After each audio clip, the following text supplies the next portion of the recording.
ပြည်သူများလုံးမင်္ဂလာပါနေကောင်းကျမ်းမှာကြပါလားခင်ဗျာဒီနေ့ recap လုပ်ပေးသွားမှာက2006ခုနှစ်ကထွက်ရှိထားတဲ့ Inside Man ဆိုတဲ့ဘန်ဖောက် action ကားလေးဖြစ်ပါတယ်ဇလန်းဆာမှာ Delton ဆိုတဲ့သူကအခန်းငယ်လေးထဲမှာသူ့ရဲ့ဘန်ဖောက်ဇလန်းကိုပြောပြရင်းနဲ့စတင်ထားပါတယ်ဒေတန်ကအရန်တော်တဲ့ဘန်ဖောက်သမားတစ်ယောက်ပါထုံးစံတိုင်းဟိုးရှိတုန်းကပေါ့ဗျာစေးတုပ်သမားရောင်ဆောင်ထားတဲ့ဓမြတွေကဘန်ထဲကိုအေးအေးဆေးဆေးဝင်လာကြတယ်ဓမြတွေထဲက Delton ဆိုတဲ့တယောက်ကတော့ဓမေးကြီးကြီးနှလုံးကိုဘန်ရဲ့ CCTV တွေဘက်ကိုလှည့်ပြီးတော့လုံခြုံရေးတွေမမြင်အောင်တွန်းထားလိုက်ပါတယ်ပြီးတော့အနားမှာရှိတဲ့အဆောင်တယောက်ကိုမတိမတာလေးတနက်နဲ့ချိန်ထားလိုက်တယ်ချက်ချင်းဆိုသလိုပဲတခြားဓမြတွေကလည်း smoke ဘုံတွေကိုဘန်နဲ့ပစ်ကျဲကြပြီးတော့တခြားသူတွေကိုတစားကန်လုပ်လိုက်ကြတယ်တစ်ဖက်မှာကိုလာရွှေကောလင်းကလည်းဘန်ရှစ်မှာမီးခိုးထွက်နေတာမြင်တော့ရောက်လာခဲ့ပါတယ်ဘန်တကားကိုပွင့်ကြည့်တော့အထက်က lock ချထားတာမို့လို့ကိတ်စီကိုဖုန်းဆက်ခဲ့တယ်ကိုကြီးကိုညီပြရစီဆိုတဲ့ကိတ်ကလည်းစကီလေးဆိုဖီယာကိုဖွန်လန်းကြောင်နေတာမို့လို့ဖုန်းကခေါ်လို့မရခဲ့ပါဘူးကိုလာရွှေပြီးသားဆိုပဲချစ်ကိုတနေ့အေးကြီးတွေရောင်းပြီးလှုပ်ကြွေးမယ်လေခင်ဗျာအဲ့ချိန်မှာပဲဘီလ်ဆိုတဲ့ကိတ်ရဲ့တွဲဘက်ကရောက်လာပြီးတော့ဘန်မှာဖြစ်ပျက်နေတဲ့အခြေအနေကိုပြောပြခဲ့တယ်ဒါမျိုးကိုစောင့်နေတဲ့ကိတ်ကလည်းဘန်စီကိုချက်ချင်းလိုက်လာပါတော့တယ်ကိုလာရွှေတို့လည်းဘန်ကိုဝိုင်းပြီးတော့စောင့်နေကြတာပေါ့တစ်ဖက်မှာတော့တတင်းဟာဘန်ရဲ့တီထောင်သူဖြစ်တဲ့အာသာစီကိုရောက်သွားခဲ့တယ်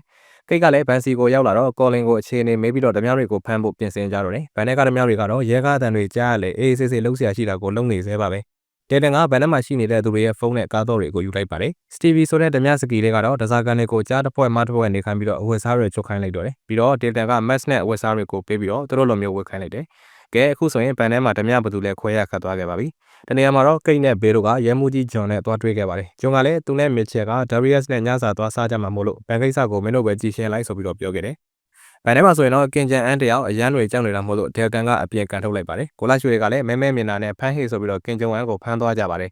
ဒီမှာမြင်ရမှာကတော့ရုပ်ရှင်ရဲ့အဓိကဇာတ်ကြောင်ဖြစ်ပါတယ်။ဒယ်လ်နဲ့မစ်ရှယ်တို့ကဘန်ထဲကဓမြတွေကိုဘလို့ဖမ်းပြီးတော့ဒဇာကန်တွေကိုဘလို့ကယ်ထုတ်ရမလဲဆိုတာအကြံအိုက်နေကြတယ်။ကိုလာရွှေတို့ကသာအကြံမထွက်ပေမဲ့ဒေတန်ကတော့ဘန်ရဲ့မိကန်တက်တာကိုဖောက်ခွဲဖို့လုပ်နေကြပါပြီ။တစ်ဖက်မှာဆိုရင်တော့အကောင်ကြီးကြီးဖြင်ကောင်းကျဲကျဲ white ဆိုတဲ့စုံတော့မျိုးသမီးတယောက်ပင်လာတယ်ဆိုတဲ့သူကိုအင်တာဗျူးနေနဲ့ဘန်ဖောက်ခံရတာကိုဖုန်းကနေတစ်ဆင့်ကြားသိလိုက်ရတယ်။ white ကလည်းဒါလေးကပါမွားလေးဆိုပြီးတော့ဘန်ထဲကဓမြတွေကိုဖမ်းဖို့လက်ခံလိုက်တယ်။ကိတ်တော့လည်းဘန်ထဲကထွက်ပြေးလာနိုင်တဲ့သူကိုစစ်မေးကြည့်တော့ဓမြတွေအချင်းချင်းစတီဗင်စတီဗိုနဲ့စတီဗီဆိုပြီးတော့ခေါ်ကြတယ်ဆိုတဲ့ပြင်မိန်းကလေးတယောက်ဓမြဖွဲ့အထဲမှာပါတယ်ဆိုတာသိလိုက်ရတယ်။ကိုလာရွှေတို့လည်းရတဲ့ CCTV တွေကိုစစ်ကြည့်ပေမဲ့မီးနဲ့အထိုးခံထားလို့ဘာမှမမြင်ရတာမို့လို့ဘန်ဓမြတွေရဲ့ပုံစံကိုစစ်ဆေးရခက်နေပါတယ်။နိုင်နိုင်ငံကြပြီးအချိန်မှာတော့ကျိုးတွေအတုပ်ခံထားရတဲ့ Vagram ဆိုတဲ့ဘန်ဝန်ထမ်းတယောက်ထပ်ပြီးတော့လွတ်မြောက်လာခဲ့တယ်။ဝိုက်ကလည်းမျိုးတော်ဝင်နဲ့သွားတွေးခဲ့ပြီးတော့ဘန်ထဲကဒဇာကန်တွေကိုငွေနဲ့လဲဖို့လုပ်ရင်ဖို့အဆင်ပြေနေတာမို့လို့လုံမလားမလို့ဘူးလားဆိုတော့ကိုသွားမေးခဲ့ပါတယ်။ဒါပေမဲ့အိတ်ကတ်ထဲပဲထည့်ကျင်တဲ့မျိုးတော်ဝင်ဆိုတော့လည်းဘယ်သဘောတူမလဲ။တစ်ဖက်မှာကိတ်က Vagram နဲ့ပါလာတဲ့အိတ်ထဲမှာစာရေးထားတာကိုတွေ့လိုက်တယ်။စီပြည့်ဖြစ်ထားတဲ့ bus ကား2စီးနဲ့လေယာဉ်ငယ်တစ်စီးပြင်ဆင်ခိုင်းထားပြီးတော့မရရင်ဒဇာကန်တွေကိုတယောက်ချင်းတက်ပြစ်မယ်ပေါ့။ကိတ်ကလည်း coffee တောက်ပြီးမှဆက်ပြောကြတာပေါ့ဆိုပြီးတော့ထွက်သွားခဲ့ပါတယ်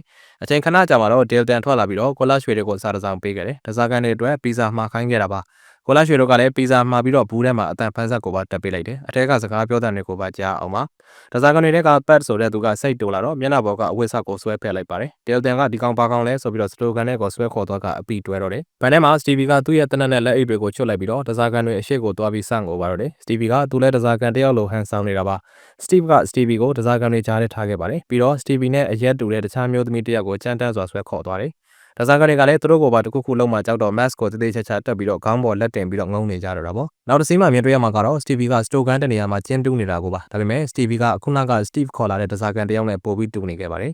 တစ်ဖက်မှာတော့ကိုလာရွှေတွေကလည်းအတန်ဖမ်းထားတာဘာတွေကြားရလဲနားထောင်ကြည့်နေတယ်ဒါပေမဲ့ဓမြတွေကအတန်ဖမ်းဆက်ကိုတွေ့သွားကြတာမို့လို့လှရွှေတို့နားမလည်နိုင်တဲ့ရမဲတဲ့အဲလီအန်ဗာဟော့ဆာရဲ့စကားဝက်နဲ့သာအချင်းချင်းစကားပြောတာကိုသိလိုက်ရတယ်။ဘန်ရဲ့အလုံးကျုံဆုံးတနေရာမှာတော့ Stevie နဲ့ Dayton တို့ကအာတာရဲ့တက်တာကိုဖွင့်လိုက်ပြီးတော့အထဲမှာရှိတဲ့စပက်စာတွေနဲ့ရာတရားဘူးနေအောင်လေးကိုသာယူလိုက်ကြပါတယ်။ဘန်နာကိုရောက်တော့ White ကမျိုးတော်ဝင်နဲ့အတူတူရောက်လာခဲ့ပြီးတော့ Night နဲ့ meeting လုပ်ခဲ့ကြတယ်။ White ကဓမြပုံနဲ့စကားပြောချင်တယ်လို့ပြောပေမဲ့ Night ကတော့သဘောမတူခဲ့ပါဘူး။ဒါပေမဲ့ white ကအတော်ဆုံးစုံတော့ဖြစ်နေတာမို့လို့သဘောတူလိုက်ရတော့တယ် light ဖုန်းဆက်ချိန်မှာတော့ Dayton ကရှေ့ဆက်တိုးရင်နဲ့ငါနဲ့ပြက်ပြီးဒဇာကန်တွေနဲ့အသက်တွေအကုန်ကြွကုန်မယ်ဆိုပြီးတော့တတိပေးခဲ့ပါတယ်Night တို့ကလွတ်လာဒဇာကန်တွေကိုစစ်ဆေးနေတဲ့အခါမှာဆိုရင်တော့ Steve ကိုမြင်တွေ့ရမှာပါဒါပေမဲ့ Night ကသူ့ကိုဓမြဆိုတာမသိကြပါဘူး Steve ကလည်းသူ့နာမည်ကို Ken ဆိုပြီးသားပြောပြခဲ့ပါတယ်ဒဇာကန်တွေကတော့အချိန်ကုန်မြန်အောင်ဆိုပြီးတော့အချင်းချင်းစကားတွေထိုင်ပြောနေကြတယ်ဥပဒေပါမောက္ခဖြစ်တဲ့ Chain ဆိုတဲ့သူကလည်းသူကကိုလမ်ဘီယာမှာပညာသင်ပေးနေတဲ့သူဆိုပြီးတော့မိတ်ဆက်ခဲ့တယ်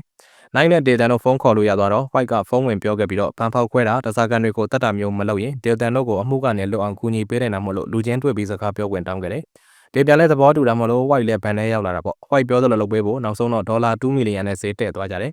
ပတ်စံနေလာပို့မှာစောင့်နေတော့ Dayton က White ကိုဟိုးဒုတိယကမ္ဘာစစ်တုန်းကဆိုပြီးတော့ပုံမြင်လေးစပြောပါတော့တယ် လူရက်ကဘာစစ်ဖြစ်နေချိန်တုန်းကလူငယ်တယောက်ဟာဘန်မှာအလုပ်လုပ်နေရင်နာဇီဘက်ကနေပြီးတော့သူ့ကိုယ်သူချမ်းသာအောင်လုပ်ခဲ့တယ်။သွေးစွန်းနေတဲ့လူများစွာရဲ့ငွေတွေကိုလော်ဝက်ကြီးအုပ်ပြီးမှနယူးယောက်မှာဘန်တစ်ခုကိုတီထောင်ခဲ့တာပါ။ပုံမြင်လေးအပြီးမှာတော့အာသာရဲ့တစ်တာတွေကနေယူလာတဲ့စာရွက်စာတမ်းတွေကိုထုတ်ပြခဲ့တယ်။ White ကလည်းအဲ့ဒီအဖြစ်အပျက်ကဒေတန်နဲ့တခုခုသက်ဆိုင်နေမလားဆိုပြီးတော့မေးခဲ့ပါတယ်။ဒေတန်ကတော့ဘာမှပြန်မပြောခဲ့ပါဘူး။ White ကအပြင်ထွက်လာပြီးတော့ဒေတန်ကဘန်ကိုပတ်စံကြောင်ဓမြတိုက်တာမဟုတ်တာမလို့တစားကန်တွေကိုလည်းမတက်ဘူးဆိုတာယုံကြည်နေခဲ့တယ်။မယုံနာက Night ပါစစ်ဆေးလုပ်နေတဲ့နေရာမှာတော့ Police ကရောင်ကိုင်းနေတဲ့မျက်နှာနဲ့သူအတီးခံရကြောင်းပြောပြနေခဲ့တယ်။နိုင်တို့က Steve ကိုပုံတွေပြပြီးမိတော့ Steve ကပုံတချို့ကိုထောက်ပြပြီးတော့ဓမြတွေလည်းတစားကန်တွေလိုရောင်ဆောင်နေကြတယ်ဆိုပြီးတော့ပြောပြခဲ့တယ်။အဲ့တော့မှ Night တို့လည်းနည်းနည်းသဘောပေါက်စပြူလာပါတယ်။ Steve ကိုစစ်ဆေးကြတဲ့အချိန်မှာအဖြစ်တွေကတိကျလွန်နေခဲ့ပါတယ်။အဲ့ဒါကပဲတခြားတစားကန်တွေနဲ့ပွဲပြနေစေတာပါ။လက်ရှိချိန်ကိုပြင်ပြချိန်မှာ Night ကတော့ Delton ကသူတို့ဘာမှမလုပ်အောင်အချိန်ဆွဲနေတယ်လို့ထင်ပြီးတော့ဖုန်းခေါ်ခဲ့ပါတယ်။ Delton တောင်းဆိုတဲ့အတိုင်းလေရင်ကအစင်သင့်ဖြစ်နေပါပြီ။ဒါပေမဲ့တစားကန်တွေဘာမှမဖြစ်ဘူးဆိုတာသိကြအောင်သူ့အထဲဝင်ကြည့်မှရမယ်ဆိုပြီးတော့ပြောခဲ့တယ်။ဒေတန်ကလည်းဝင်ခွင့်ပြုပြီးတော့တစားကန်တွေကိုလိုက်ပြခဲ့ပါတယ်။အားလုံး okay တဲ့ဆိုမှဘန်ထဲကနေပြန်ထွက်ခါနေမှာ Night ကလက်ဆွဲနှုတ်ဆက်ချင်အောင်ဆောင်ပြီးတော့ဒေတန်ကိုထချပါတော့တယ်